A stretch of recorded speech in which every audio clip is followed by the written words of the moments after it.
viewers, and welcome to another fresh episode of Inside Out, the program that gives you full details on politics, governance, security, and everything that has to do with government in general. I remain your host, Anyebo Ebere. Without wasting much time, the names and persons I have in the studio today needs not to be introduced. First, I have with me Professor UDENTA or UDENTA. Having carved a niche for himself as one of Africa's leading scholars, he is an activist, public intellectual in Africa. UDENTA is the author of over 21 books, including several groundbreaking works on African literature and culture. And to my left, I have Dr. KUNLE FAGBEMI, a policy analyst and security expert. With this introduction, you will understand that today we are here not to joke, and we are bringing you nothing but the best onto this episode of Inside Out. Relax, because we've got you covered. And without wasting much time, I'm going to be directing my first question to you, sir, Prof.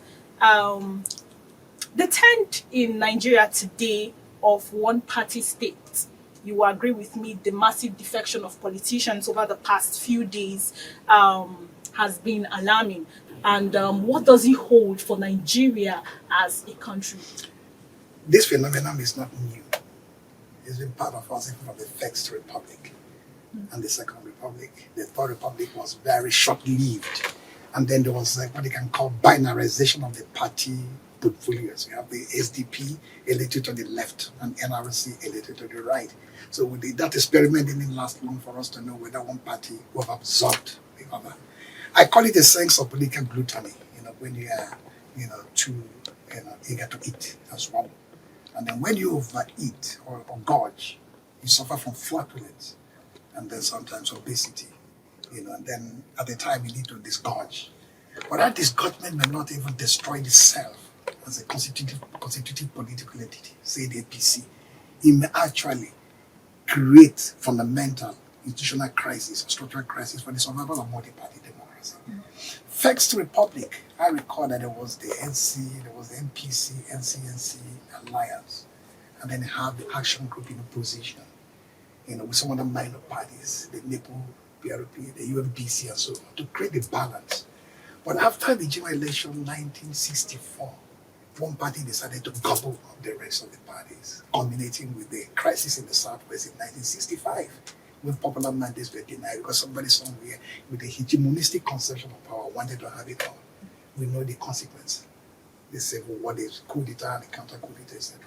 In the Second Republic, it was a balance between MPP and NPM forming an alliance in 1979 or 1980. 79 actually. Then 82, that alliance crumbled. Then that NPM saw itself under pressure.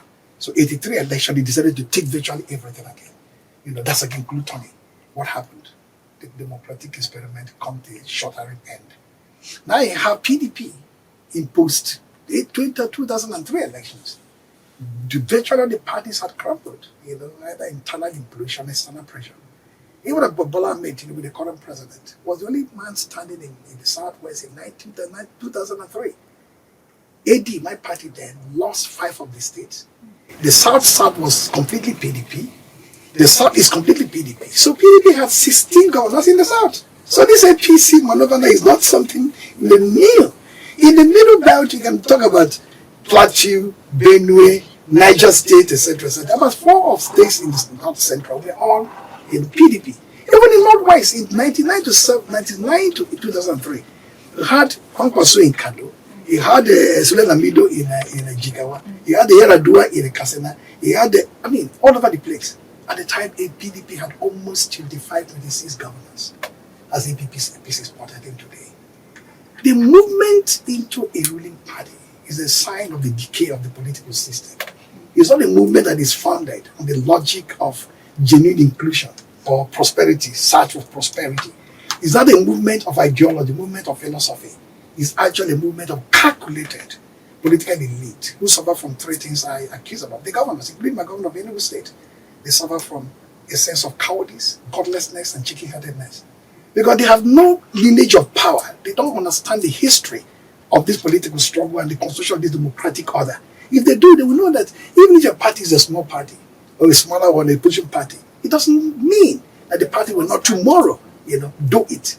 CPC, ACN, factions of APOGA and then a rump of AMPP came together in 2013 to form the current APC and took back from PDP.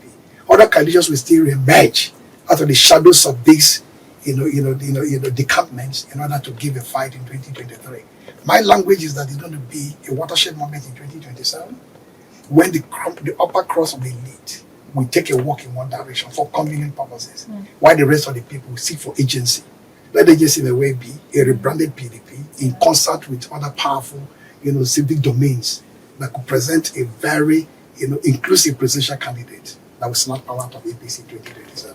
Wow, interesting analysis you have right there, sir. So, over to you, sir. Nigeria celebrated 25 years of uninterrupted democracy. Part of what democracy is known for is the multi-party system. So people believe that these defections are rampant because of party non-ideological base. Do you think that parties should be ideologically based to give it a concept?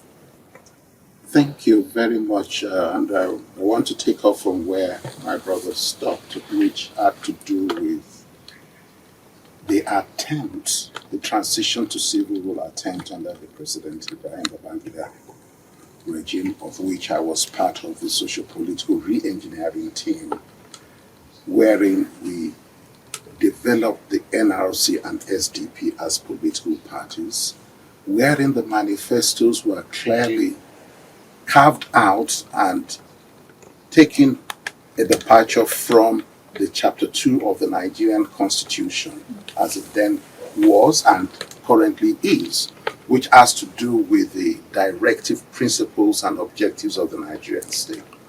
Unfortunately, the political elites, when you look at the party manifestos, you will discover that there are some level or an elements of ideology that they do contain, but unfortunately, in terms of practice, that is where the problem usually creeps in, and we have a mismatch in terms of how the people do manage and implement the manifesto of this political party manifestos on the one hand. On the second hand, because majority of the political elite are self-seeking, and the moment you are self-seeking and you are not committed to integrated national development, we are going to have the kind of crisis of identity, the crisis of motivation, the crisis of governance services, packaging, messaging, and delivery that we are having in Nigeria today.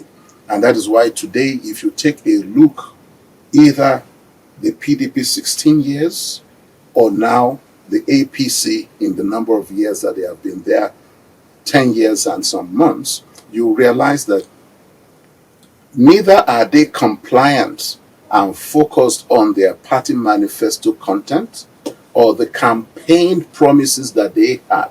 I'll give you a good example. The incumbent president of the APC extraction, Bola Ahmed Tinubu, GCFR, came in claiming that he wanted to renew the hopes of Nigerians. And he has a manifesto document so labeled. Out of the foreword he wrote himself, he indicated that he was going to be focusing more on agriculture and food security.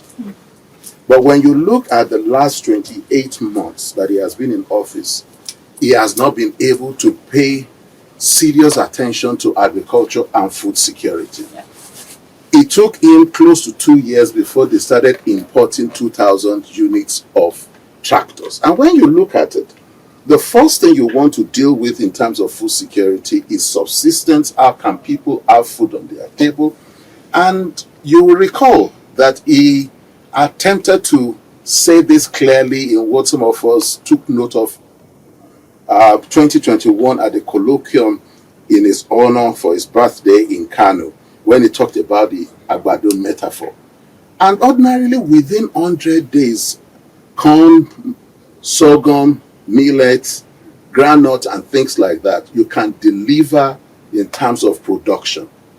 And so when you look at the number of days and years that he has spent in office, ordinarily he should have been able to solve the staple feeding and subsistence challenges of food security in Nigeria, which they have not been able to do, which automatically tells you that his so-called hope renewed agenda is not being focused on properly. Yes, you can now have renewed hope initiative, lottery that they are doing, and they are doing so many things in that regard, and saying they are going to be giving gifts and prizes of so amount.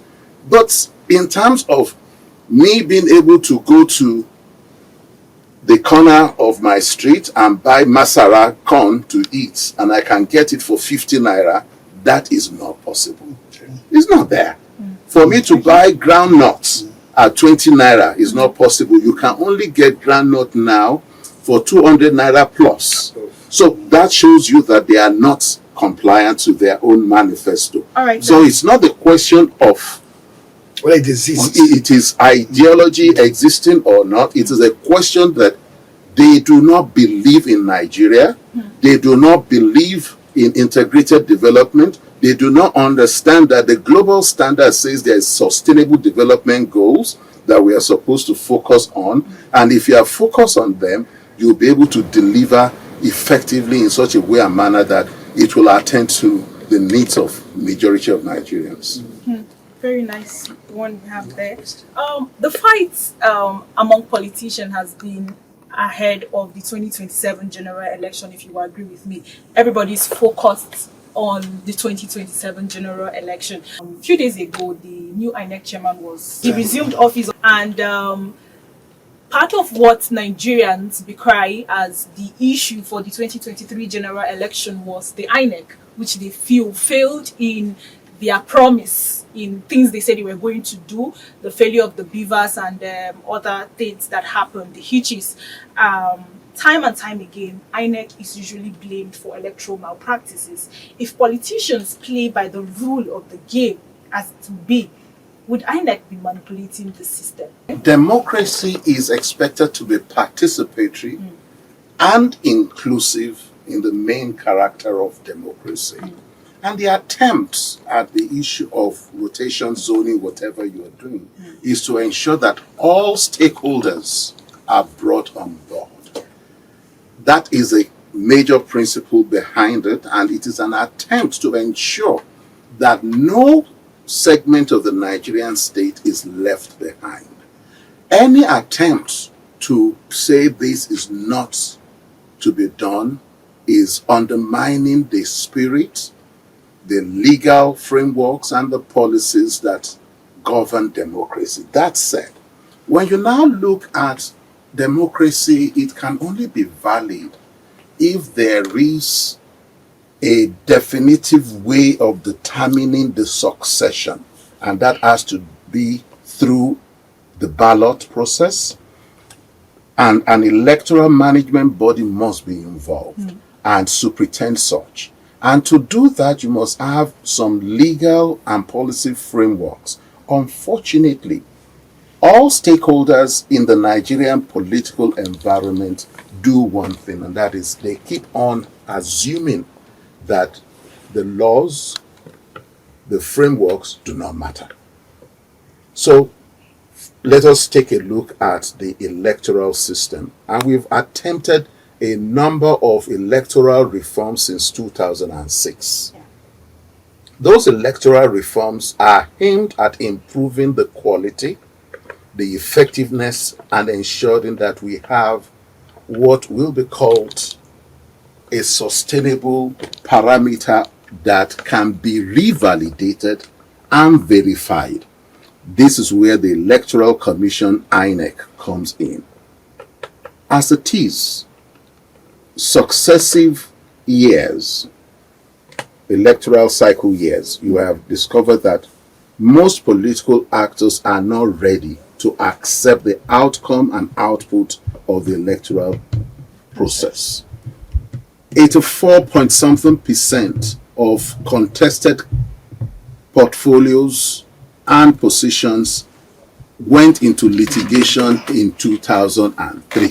Yeah. By 2007, it got a bit higher, and then by 2007, it was AWire, and then we started. Unfortunately, we made some progress during the Atairu Jega years, but we spiked again during the Mahmoud years, which is where we are talking about. So for the new electoral commission that is going to be imagined, because Amukwiton assuming office is just one of the many. He is the chairman. Yes. There are some national commissioners that are due to retire, and others will come on board. I am hoping that the commission will now be more involved in ensuring that all stakeholders know the contents of the existing legal and policy frameworks.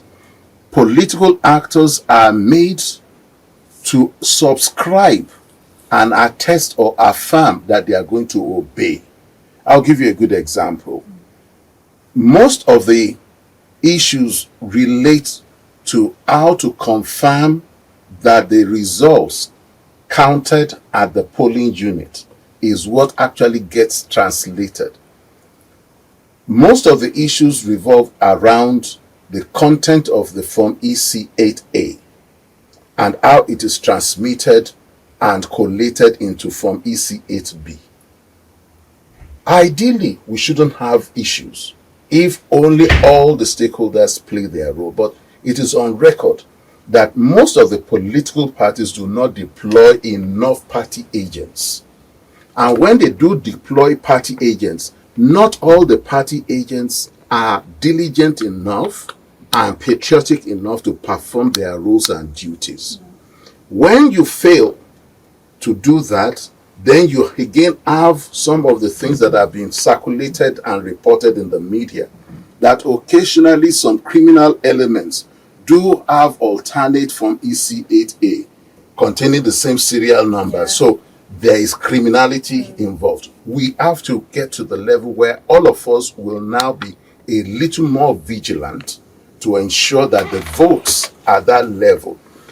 Now we are talking about the use of electronic transmission and ensuring that all this is done.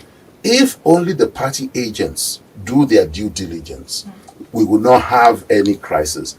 The argument again comes up and saying that the onus of proof to confirm whether the election was free, fair, and credible should now be on the electoral management body.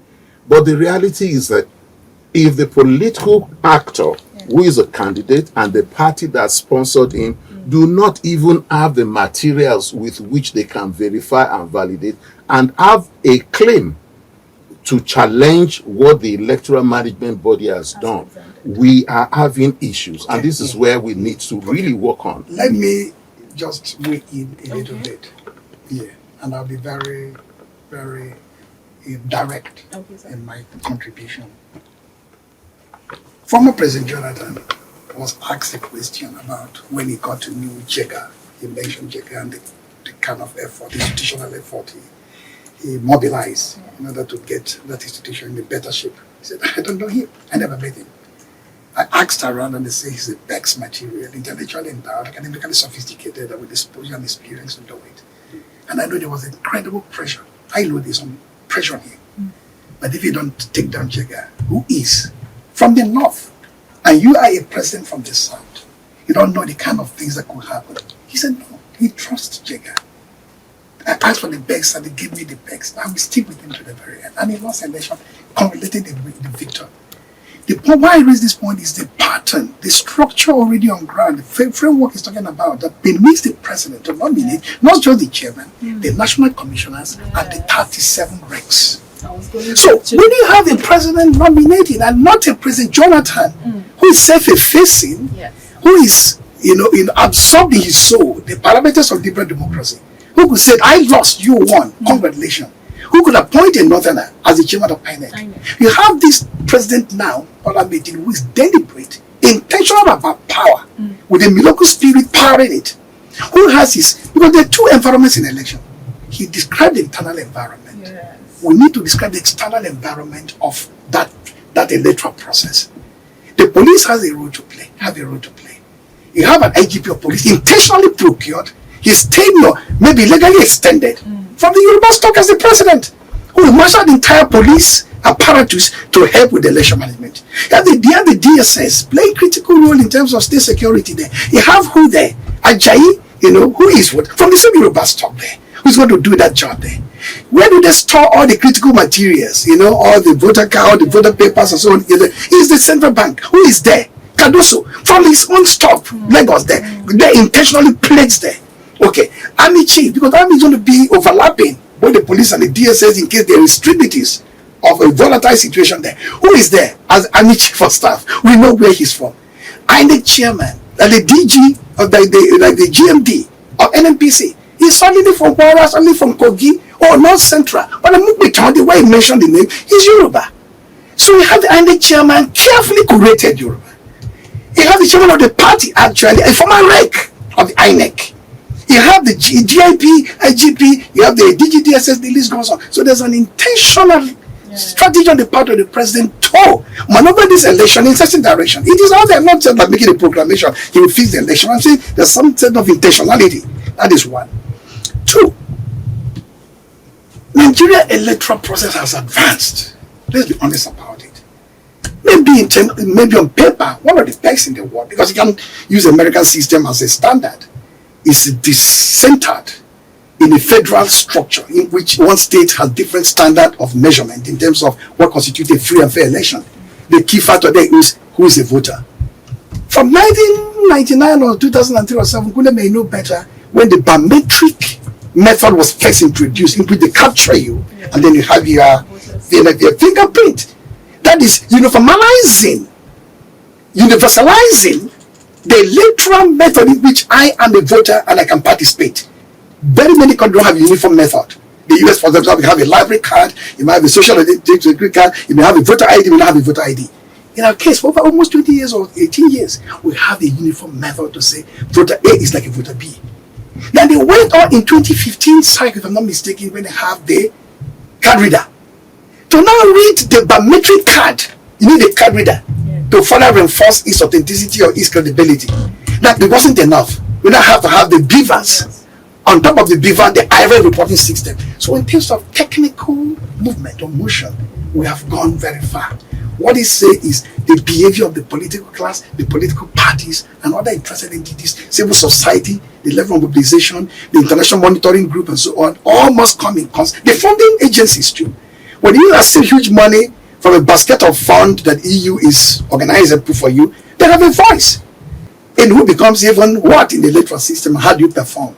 If you now mobilize these agencies, the international funding community, the civic agency, international monitoring, and so on there, I think you may have a seat in the election could be better organized. All right, so that's yes. I just have one last question. I was actually going to give a follow-up question to that, but you've actually done justice while doing that. So very quickly, away from politics and election, over to you, sir. The rate of kidnapping and insecurity over the past few years has been alarming. I am taking into cognizance, or I'm picking kidnapping as a major insecurity that Nigeria is suffering today. And for me, I would say this is seen from the fact that these people are being arrested or are being, let's say, found, or police somehow gets them, and we hear little or nothing about what is being done to them. And I feel this is giving an edge to the rising number of kidnappers and kidnapping cases across the country. As a security expert, what would you say is a method, or what should be done to be able to curb the rate of insecurity, in particular kidnapping in Nigeria? So kidnapping, for you to successfully kidnap, it means that you have access to firearms. For you to have access to firearms, you must either have purchased or you can procure illegally through a means, and this is where it comes back.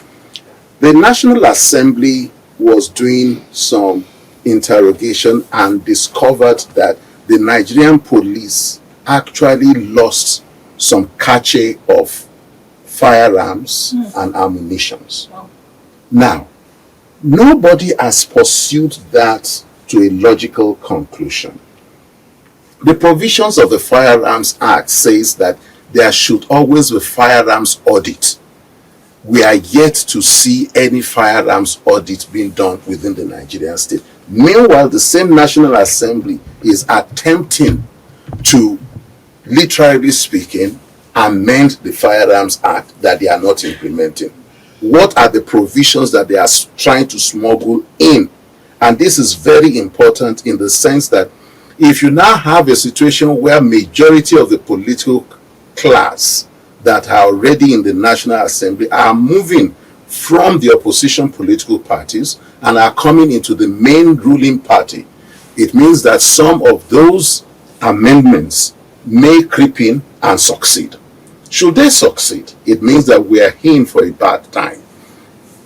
When you're talking about kidnapping, you remember that the Bureau of Statistics actually did a survey and a report, and they published it. And interestingly, the moment it hit the public domain, the website and that report was made to disappear. Meaning, therefore, if you're asking me, are we sincere?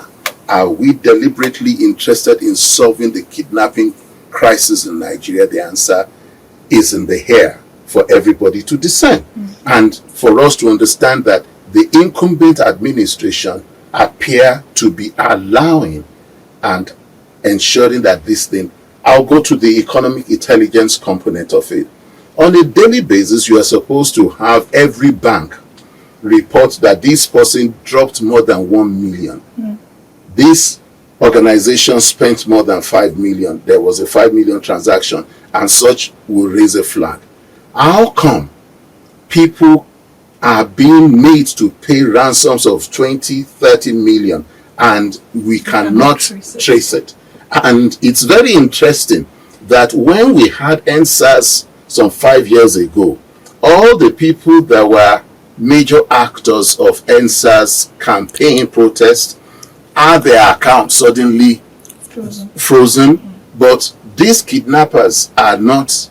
So, okay, now, the conclusion, Yeah, okay. this is a concluding Yes, remarks, please. this is a Okay. remarkstic, is simply to add weight to my brother's voice. Okay. There's a particular term he didn't use.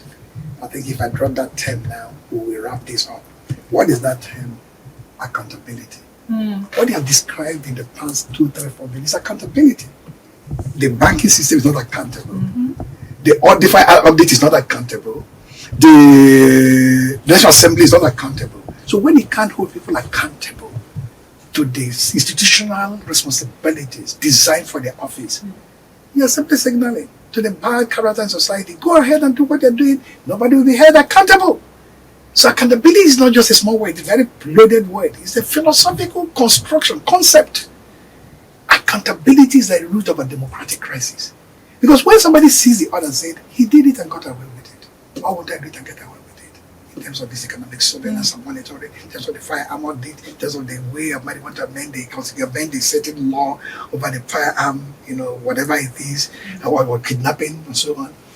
All the domains he has described where this issue of national security is germane and why kidnapping is flourishing. One word is missing in the Nigerian practice or governance practice or statecraft: accountability.